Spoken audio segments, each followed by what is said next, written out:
From Interior Alaska's most trusted news source, this is the Fbx Evening News.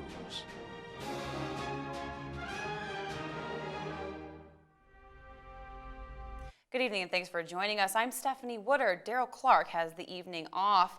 Many Fairbanks residents were jolted after a 5.18 earthquake struck in northern Alaska.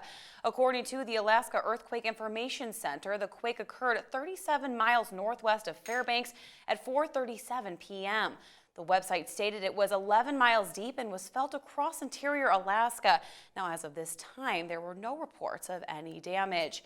In other news, tonight, absentee, early, and in-person voting for the November 4th general election opened in 5 regional election offices across Alaska today. A line stretched down the hallway as more than 100 Alaska voters showed up to cast early ballots at the state elections office in Fairbanks this morning. Early voting opened at 8 o'clock and continues through Election Day. Key races this year include competition for one of 2 Alaska seats on the United States Senate, as well as the race to be the state's next governor. Fairbanks Education Association President Tammy Smith was an early voter this morning. Now, she says opening the polls 15 days prior to Election Day allows for increased voter participation. It's a privilege in our country to be able to vote. And anytime we have the opportunity to encourage early voting, which allows everyone the opportunity to participate in voting, it's a good thing. Of course, we will have continued election coverage for you leading up to the November 4th general election. In other news, no bail today for a North Pole man accused of striking 2 people in the head with a golf club. 28-year-old Sean DeShelter is charged with felony first and second degree assault. Fairbanks Police Department responded to the call at 609 Front Street just after midnight on Sunday. 2 victims were found injured, one of them knocked unconscious. DeShelter had left the scene of the incident. Police say 1 female victim was medevaced to Providence Medical Center in Anchorage, where she was treated for a bleeding brain and fractured skull. DeShelter, who was arrested a short time later, claimed the assault was done in self-defense. Today I haven't heard anything, and unless you have something compelling to tell me, preferably not about the facts of the case, it's going to be a no bail order today. I'm not trying to talk about this case with anybody except with my lawyer or police if they try to contact me. I'm trying to be 100% cooperative in this whole situation. I didn't try to run, I'm not trying to fight anything. I would like to just be able to go to work tomorrow if all possible, Alaska State Troopers are searching for 3 suspects after they say they picked up a man, assaulted him, and robbed him inside of their vehicle. Now, the 23-year-old victim was walking down Farmers Loop Road in Fairbanks when he was picked up by the vehicle, described as a newer model red 4-door sedan, on Saturday. Once inside, the victim reported 3 African-American males in their 20s assaulted him, stole his wallet, and threw him out of the car near Belaine Road. The victim was taken to Fairbanks Memorial Hospital and treated for non-life-threatening injuries. Now, anyone with information about the robbery is asked to phone Alaska State Troopers at 451-5100. He was actually trying to call a friend to get a ride when this car pulled over and offered him a ride. So he got in and he basically got beat up and his wallet was stolen. Don't get into a car full of strangers. It's incident like this that shows that it's dangerous. If you're calling for a friend to pick you up, wait until that friend shows up, because you know that friend. You don't know, total strangers. It's Bullying Prevention Month and Red Ribbon Week, meant to stop bullying and drug abuse.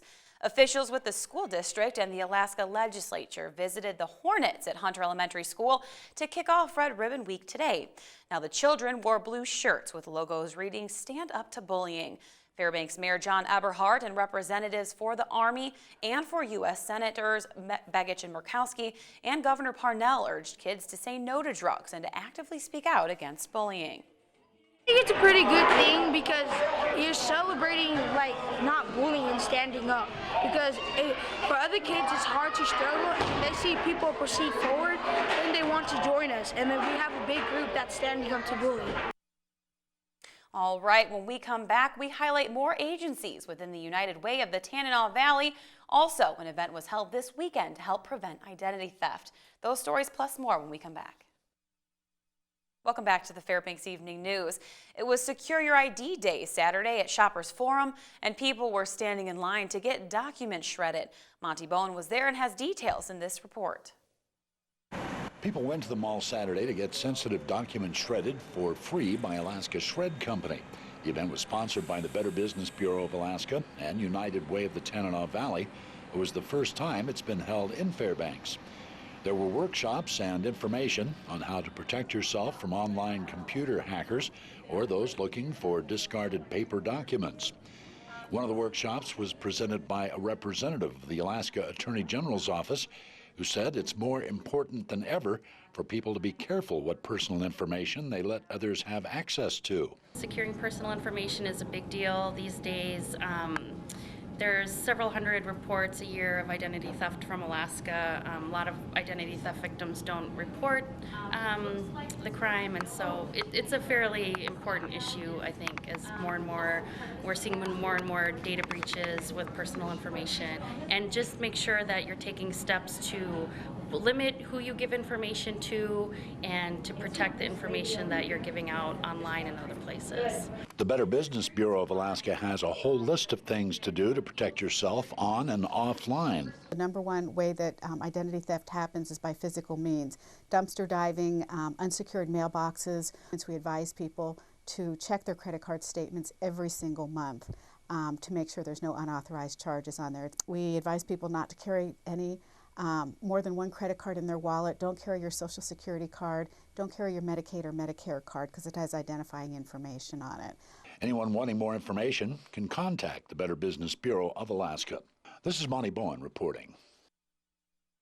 It's time once again for another spotlight on one of the 21 agencies making up the United Way of the Tanana Valley. Tonight we focus on the Boys and Girls Club of the Tanana Valley. Here's the News Center's Mike Schultz.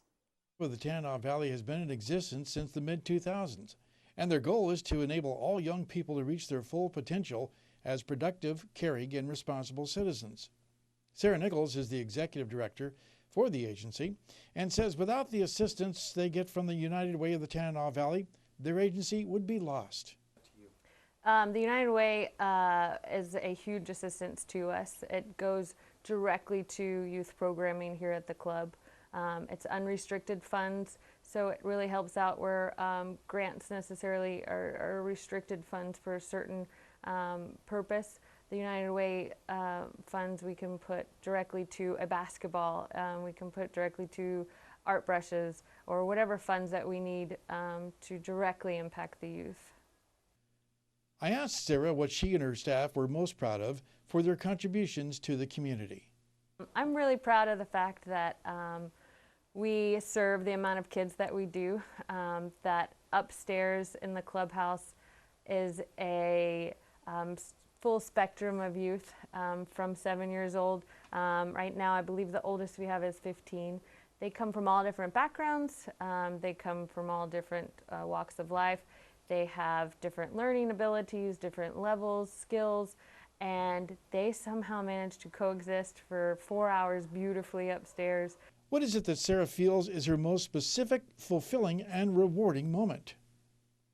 I think to me the most rewarding moment is kind of a general, when parents come to pick their kids up, they know that they've been someplace that made an impact on them.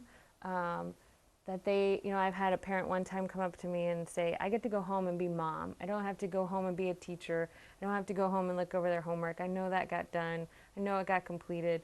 And I know that they got out some of their wiggles and some of their energy. And so I get to go home and make dinner and just be mom. The campaign continues until early next year. Remember, all donations stay within the community.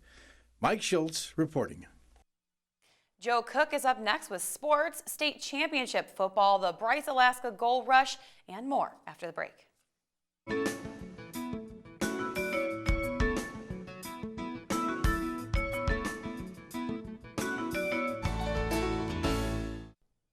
Well, welcome back, Interior Sports fans. Joe Cook here with the weekend recap. The small school state championship football game between the Allison Ravens and the Kiski Bulldogs. Classic. Allison led 19-0 in the first quarter. Senior Tony Griffith, he scored 3 times on 277 yards rushing, eclipsing 2,000 yards in his last season as a Raven. The fourth quarter was just back and forth. Christian Radal did it all for the Bulldogs. He scored every single touchdown for his team to keep Nikiski close, 49-43 in favor of Allison after his 6th score. But Caleb Dunlap, he ran it in from 10 yards out to give Allison a 55-43 lead with 2 minutes left. Radal scored again with 1:30 to go.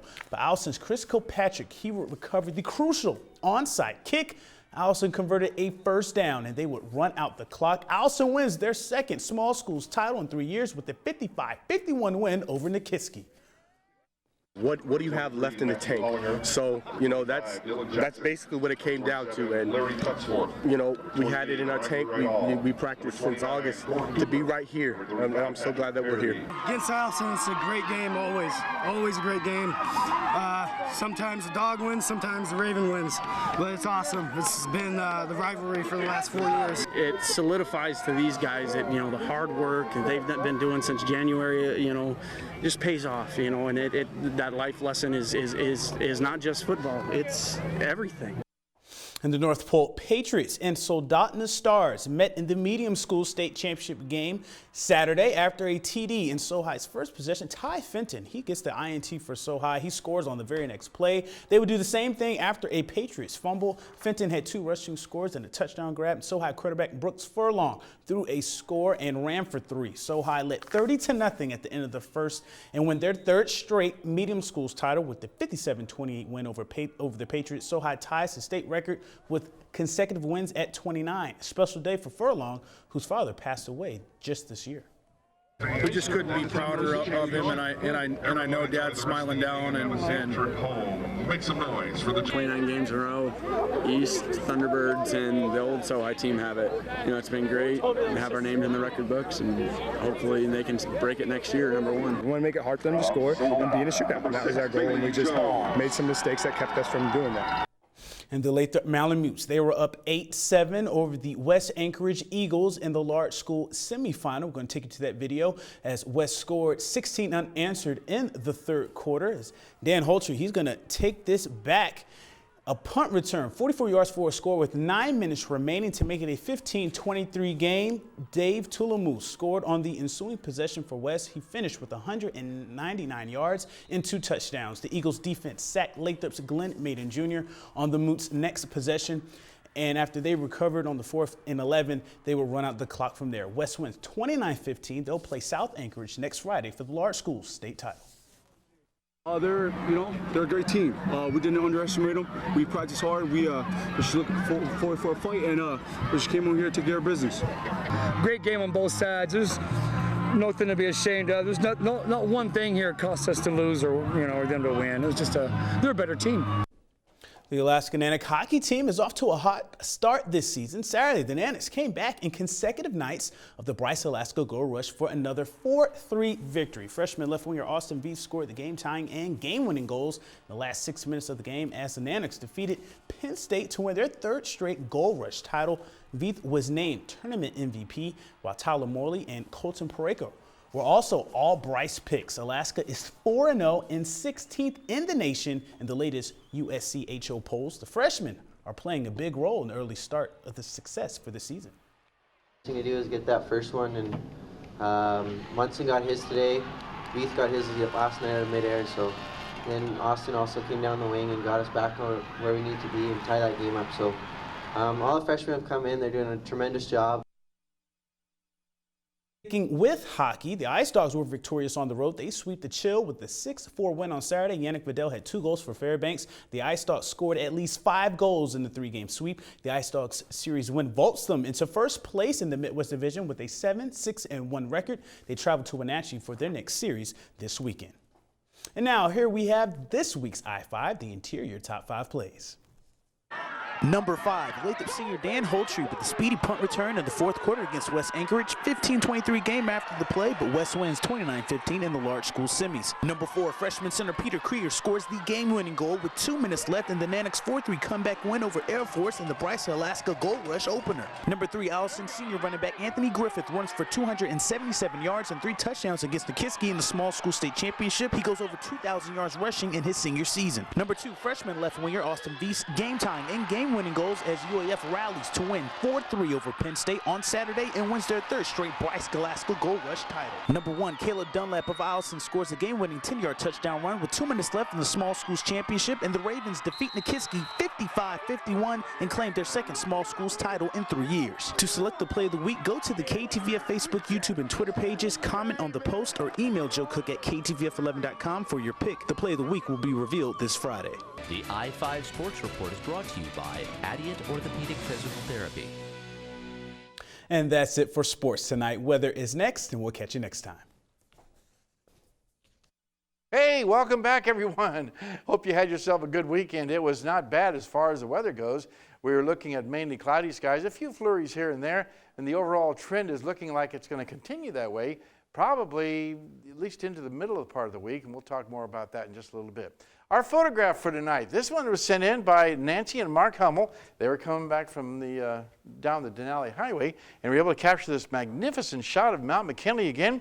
A little bit of lenticular cloud structure over the top of the cloud there. That's the wind blowing the clouds around there. And again, as always, if you have a photograph to share, by all means, send it to photos@ktvf11.com. Here is our number. Our number's right now at the airport, 37 after a high of 38. The low last night was 36, record high 61 set in 1938, and a record low 15 below in 1965. Sunrise this morning, not quite 9 o'clock, and the sun set this evening at 6:18, giving us 9 hours and 24 minutes of daylight, a loss of 6 minutes from yesterday. Our satellite and radar shows a little bit of clouds moving from the south to the north, but again, not much breaking across the Alaska range. There were reports of rain and snow over the Anchorage Bowl today, but for the most part, just mainly cloudy skies across the Fairbanks area. And our state map looks like this. Over southeast Alaska, the rain continues to fall from Juneau right on down to Ketchikan. Sunshine around the Anchorage area. A few showers in the Kodiak region. Up and down the west coast, and again, not too much going on there. Mainly clear to partly cloudy skies all the way up to the north slope, but chilly in Barrow, 15 degrees. For the high temperature there. Lower 48 weather, starting off with the Pacific Northwest, the rain has returned to the Seattle area, 61 degrees there. Not a bad day in San Francisco, 72, pretty warm for Las Vegas and Phoenix. Nice day in Denver, 77 degrees. Lots of sunshine across the central sections of the country. Thunderstorms rumbling over the Florida peninsula and some showers over the northeast around the New York area. On our satellite radar, you can see a little bit of activity moving across southwest Texas. A little bit of energy across the northeastern sections responsible for the rain showers. And again, more rain showers moving across the Pacific Northwest.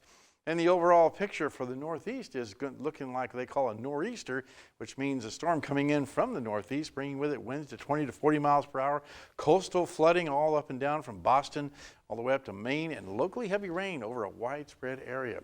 And the overall outlook for later on this week is calling for the winds and that storm system to move out. Finally, a tropical system may bring heavy rain to the Florida peninsula, more rain over the Pacific Northwest. Well, back to Alaska for tomorrow. Here's what it looks like in the northern sections: flurries in Barrow, cloudy skies at Nome, and snow showers for the Fort Yukon area. Here in the interior, mainly just cloudy skies. Again, some scattered flurries are possible all the way from Delta Junction to Fairbanks and Healy. Over the southeastern sections, rain will continue, and even rain and wind possible for the Ketchikan area. While over the southwest part of the state, mixed rain and snow for Cold Bay, mixed showers for Kodiak, and maybe an inch of snow for the Bethel area.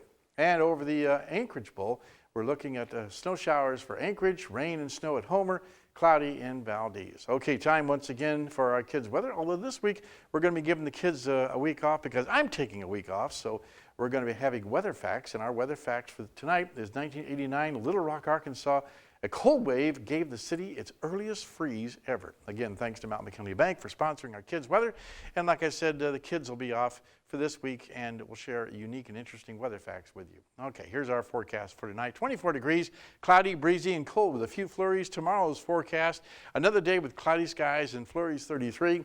And the extended forecast, as you can see here, looking at temperatures cooling down. In fact, we're looking at temperatures right around the mid-20s, and then a little bit of a reprieve by the end of the 5-day period, working its way back up toward the 30-degree mark, and also looking at overnight lows in the teens above. So all in all, cold temperatures, maybe a few flakes of snow here and there, but no real accumulation expected. All right, thank you, Mike. And if you like being scared for Halloween, then you have a chance to get a free trip to the Fairbanks Asylum Haunted House.